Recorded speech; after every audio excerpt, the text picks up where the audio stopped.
For more than 20 years, our next guest ran part of his family's billion-dollar banking business, but he's given it all up to be a rock star and made songs, his songs rather, made it onto the Billboard chart. Sir Ivan joins us after the break.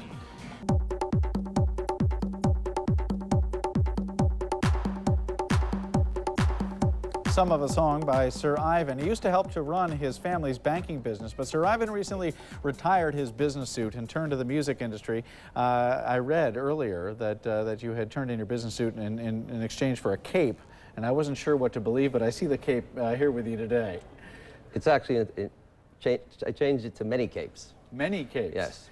Tell me about the transition. Why did you want to leave the banking world? Well, since early childhood I had been singing, and I never gave up my love of performing. So when the bank was sold, I got to pursue my dream, granted late in life, but better late than never. Let's talk about John Lennon. What about him? Musically, and I guess lyrically, perhaps even more importantly, was such an inspiration? Well, the importance was particularly the song Imagine, because the lyrics are so powerful. I consider it the greatest song ever written. And because they have to do with peace, it was something that I wanted to focus on. So all my music is technippy, techno tracks with hippie lyrics. And much of it club music. Well, club music, particularly the high energy music that I sing and perform to, is the biggest hit in all of Europe. It's the equivalent of hip hop and rap here. Mm-hmm. So there's quite a huge market for it, not only here, but worldwide.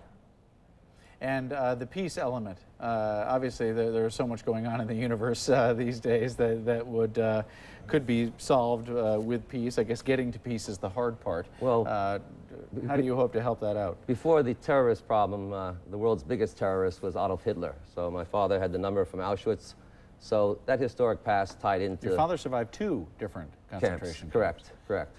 All right, so how can you help to contribute to some of the peace? Well, I plan on contributing my recording artist royalties to peace-loving institutions and educational institutions that will try and teach peace to the world. For example, Steven Spielberg's Shoah Foundation is one organization that I will donate my royalties to. As you look at the music industry today, obviously getting into the music industry is very difficult. How do you go about getting your music on in clubs, not to mention some of the challenges with radio? My first record, Imagine, broke me into the club scene. Mm-hmm. My second single, San Francisco, these were both broken by very reputable dance labels. And now that I'm with Artemis, the sky's the limit because they're very strong in the dance. They will be very strong in the dance market because their president has quite a history in creating dance music. Well, that dance music is it's all very popular these days as well. Sir Ivan, thank you for being with us today. Pleasure. Hard rocker Ozzy Osbourne breaking sales records. Licensing firm Signatures Network reportedly announcing that the rocker has sold $50 million in merchandise, more than any other heavy metal performer.